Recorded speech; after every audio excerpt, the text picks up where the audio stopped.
Dear students, आप लोग second year political science Mohanlal Sukhadia university के सिलेबस के अकॉर्डिंग इंडियन पॉलिटिकल सिस्टम वाला जो सेकंड पेपर है उसका अध्ययन कर रहे हैं।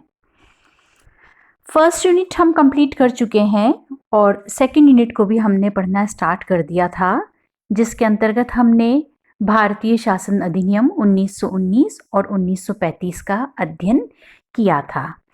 ये अधिनियम भारत के संवैधानिक विकास की दृष्टि से अपना एक विशेष महत्व रखते हैं और इनकी जानकारी होना बहुत ही आवश्यक है, न केवल राजनीति विज्ञान के विद्यार्थी होने के कारण बल्कि एक उत्तरदायी नागरिक, देश का नागरिक होने के कारण भी हमें कुछ मूलभूत बातों का जानना या ज्ञान होना ज़रूरी है।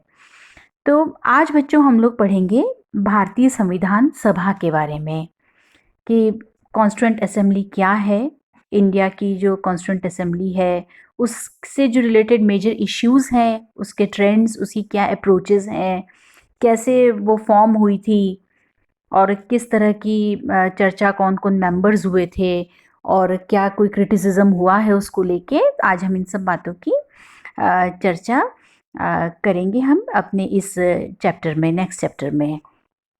तो बच्चों, हर देश का अपना एक संविधान होता है। प्रत्येक स्वाधीन राष्ट्र का अपना एक कॉन्स्टिट्यूशन होता है और कॉन्स्टिट्यूशन क्या होता है, जिसके अनुसार उस राष्ट्र की शासन व्यवस्था का संचालन होता है। संविधान का राष्ट्र के विकास में बहुत ही महत्वपूर्ण योगदान है और वही संविधान अपना बेहतरीन योगदान दे सकता है और जनता की आस्था होती है जिसे उस राष्ट्र की जनता ने स्वयं बनाया हो या जिसे उस देश की संविधान निर्मात्री सभा ने बनाया हो। संविधान निर्मात्री सभा द्वारा निर्मित संविधान स्वाधीन राष्ट्र का लक्षण है। तो संविधान निर्माण जो संस्था करती है, जो प्रतिनिधि सभा करती है, उसे हम संविधान सभा कहते हैं, जो संविधान को बनाती है।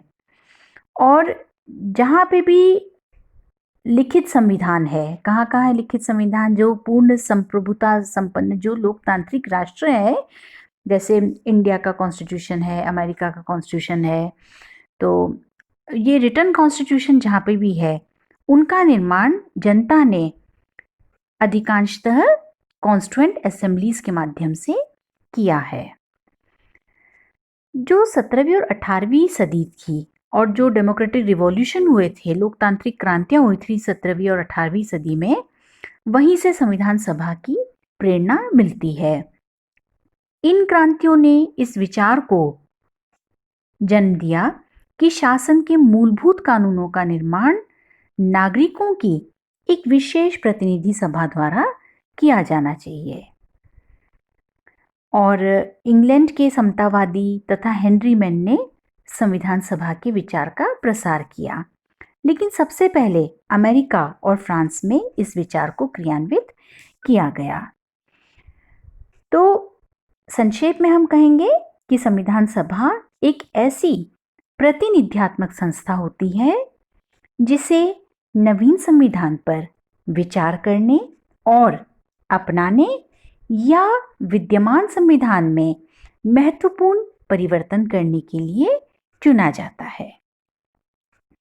अब जब हम बात करेंगे भारत की, भारत लंबे समय तक हम गुलाम रहे और आज़ादी के लिए एक लंबा संघर्ष हमारे देश वासियों ने किया है और एक बहुत बड़ी कीमत चुकाई है। पार्टीशन का भी प्रॉब्लम्स देखी, इन सब को हम डिस्कस कर चुके हैं कि नेशनल मूवमेंट कितना एक लंबा सफ़र देश के क्रांतिकारियों ने तय किया था। और भारत में संविधान सभा की जो अवधारणा थी, तो ये प्रश्न उठता है कि कहाँ से इसका उदय हुआ और कैसे इसका विकास हुआ।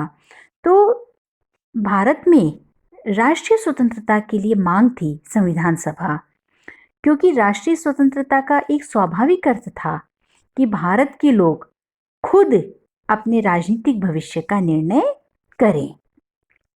सबसे पहले 1895 का जो तिलक का जो स्वराज बिल है, उसमें संविधान सभा के सिद्धांत के दर्शन होते हैं।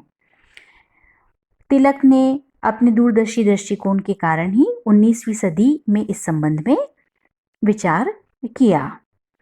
20वीं सदी में सबसे पहले महात्मा गांधी ने 1922 में अपना विचार व्यक्त किया कि भारतीय संविधान भारतीयों की इच्छा के अनुसार ही होगा। 1924 में पंडित मोतीलाल नेहरू ने ब्रिटिश सरकार के सामने संविधान सभा के निर्माण की मांग प्रस्तुत की, लेकिन उस समय सरकार की ओर से इस पर कोई ध्यान नहीं दिया गया।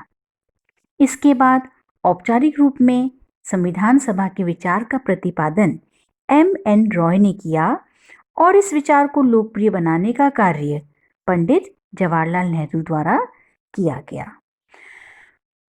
मुख्यतः यदि देखा जाए तो उन्हीं के प्रयत्नों से कांग्रेस ने औपचारिक रूप में घोषणा की थी कि यदि भारत को आत्मनिर्णय का अवसर मिलता है तो भारत के सभी विचारों के लोगों की प्रतिनिधि सभा बुलाई जानी चाहिए, जो सर्वसम्मत संविधान का निर्माण कर सके।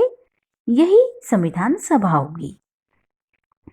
तो इस समय तक संविधान सभा का जो विचार था सभी लोगों ने उसे अपना लिया था। बहुत लोकप्रियता इस विचार ने प्राप्त कर ली थी। कई प्रांतीय जो विधानसभाएं थी और केंद्रीय विधानमंडल जो थे उनके द्वारा इस प्रकार के प्रस्ताव पारित किए गए।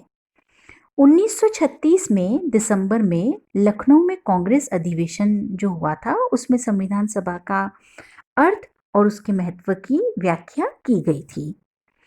1937 और 1938 के अधिवेशनों में इस मांग को दोहराया गया और इस आशय का प्रस्ताव पारित किया गया कि एक स्वतंत्र देश के संविधान निर्माण का एकमात्र तरीका संविधान सभा है।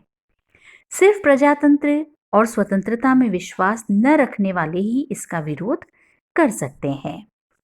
यानी कि यदि देश लोकतांत्रिक है, स्वतंत्र है, तो वहां अपना संविधान जरूर होना चाहिए। इस बात का समर्थन प्रत्येक जागरूक नागरिक करेगा। केवल वही नागरिक इसका विरोध कर सकता है जिसका डेमोक्रेटिक जो थॉट है, प्रजातंत्र से संबंधित जो विचार है, जो फ्रीडम है, लिबर्टी है, इसमें जिसका विश्वास न हो, केवल वही उसका विरोध करेगा। तो भारत की जो जनता है उनकी संविधान सभा की जो मांग थी उसका ब्रिटिश शासन द्वारा विरोध किया गया और वह स्वाभाविक भी था। देशी नरेशों और यूरोप वासियों जैसे कुछ स्वार्थपूर्ण वर्गों द्वारा भी इस प्रस्ताव का विरोध किया गया और उदारवादियों ने तो इसे बहुत ही ज़्यादा प्रजातांत्रिक बताया।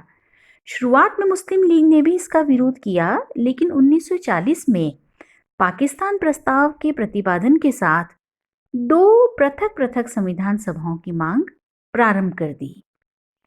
हालांकि ब्रिटिश सरकार भारत की जनता की संविधान सभा की मांग को स्वीकार नहीं करना चाहती थी, लेकिन उस समय परिस्थितियां कुछ ऐसी बनी, द्वितीय महायुद्ध ने परिस्थितियों को बदला और अंतर्राष्ट्रीय जो दबाव था, राष्ट्रीय जो दबाव था, उसने ब्रिटिश सरकार को बाध्य किया कि वह भारतीयों की इस मांग के लिए कुछ करे। इसलिए अगस्त 1940 के प्रस्ताव में ब्रिटिश सरकार ने कहा कि भारत का संविधान स्वभावतः स्वयं भारतवासी ही बनाएंगे। इसके बाद 1942 की क्रिप्स योजना ने के द्वारा ब्रिटेन ने स्पष्टतः स्वीकार किया कि भारत में एक निर्वाचित संविधान सभा का गठन होगा जो युद्ध के बाद भारत के लिए संविधान तैयार करेगी। लेकिन भारतीयों द्वारा कई अन्य महत्वपूर्ण आधारों पर क्रिप्स योजना को अस्वीकार कर दिया। अंत में 1946 की कैबिनेट मिशन योजना में भारतीय संविधान सभा के प्रस्ताव को स्वीकार कर इसे व्यवहारिक रूप प्रदान किया गया। तो यह तो था बच्चों संविधान सभा, किससे हम कहते हैं संविधान सभा, और मूल इसकी भावना क्या रही संविधान सभा की। जैसा मैंने आपको बताया कि प्रत्येक स्वतंत्र राष्ट्र का इलेक्शन होता है और प्रत्येक लोकतांत्रिक राज्य का इलेक्शन है, और सभी राष्ट्र जो है अपने विकास के लिए चाहते हैं कि संविधान होना चाहिए, जिससे जो देश है उसके अनुरूप उसकी शासन व्यवस्था का संचालन हो। तो यह तो है बच्चों भारतीय संविधान सभा का एक परिचय, जिसमें हमने पढ़ा कि संविधान सभा का क्या अर्थ है, और आगे की क्लासेस में हम इसके विकास की कहानी का अध्ययन करेंगे।